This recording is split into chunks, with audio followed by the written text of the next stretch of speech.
If you're on your way to the game in the car and you have to stop at a service station, there are certain foods you would like to avoid, such as fast food that are high in saturated fats. You still want to go for a high carbohydrate-based meal. A carbohydrate is your body's favourite source of energy, and it's stored as muscle glycogen, and these are the things that come into the fat when you're becoming fatigued. When these are depleted, your performance drops off. The carbohydrate itself is just a type of energy that's stored.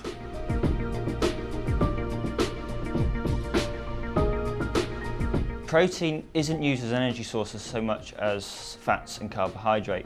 Protein is good for strength training, because when you use strength training, the muscles get broken down a bit and you need to increase the protein intake to resynthesize the protein within the muscle so the muscles can get bigger.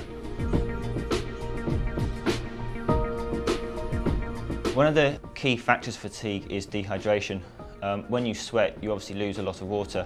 This in turn reduces your blood volume, which means your heart rate has to work much harder to pump blood around the body to get the nutrients to the muscles and to remove the waste products. As a consequence of this, you actually fatigue much quicker and you can become hotter and suffer from heat stress, and obviously performance drops off. So when you're exercising, it's important to drink a lot of fluid. The main idea is to drink at least 500 millilitres of probably a sports drink 1 to 2 hours before you start, and then you can top this up again before you actually start playing the match, in between the warm-up and the start of the game. Then during a game, it's good to drink 150 to 200 millilitres, which is about a cupful, every 15 to 20 minutes or whenever you get the opportunity. If you watch a game on television, you'll see players go around the physio or go to the sideline when there's an injury or break in play, and they'll always have a quick drink of water, or it's normally energy drink.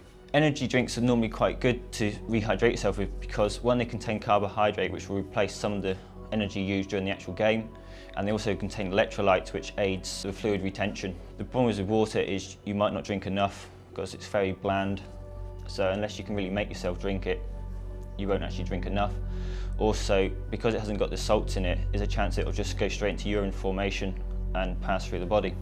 One of the best ways of assessing the level of dehydration is looking at urine colour. Clear or pale yellow urine normally indicates that you're well hydrated. As it becomes darker, there are more solutes in the urine, which means you're more dehydrated. Thirst isn't actually a good indicator of dehydration. As soon as you start feeling thirsty, your body is actually already becoming dehydrated. What you need to do is actually train yourself to drink regularly and at sufficient volumes to maintain your weight throughout the day. So normally you would try and drink about 2 litres of fluid during the day. Water is fine, or you can have like diluted squash or those kind of drinks, and that would be sufficient throughout the day. The key point is to have a balanced diet whether you're playing sport or not. This involves having high carbohydrates, low fat and a reasonable amount of protein. Also getting your vitamins and minerals from your fruits and vegetables. From time to time, everyone will like a treat, whether it's alcohol or fast food, and I guess the key word here is moderation. By all means, have the odd glass of wine, the odd burger, but certainly not the night before a game or in the recovery period after a match, as this will slow your recovery down.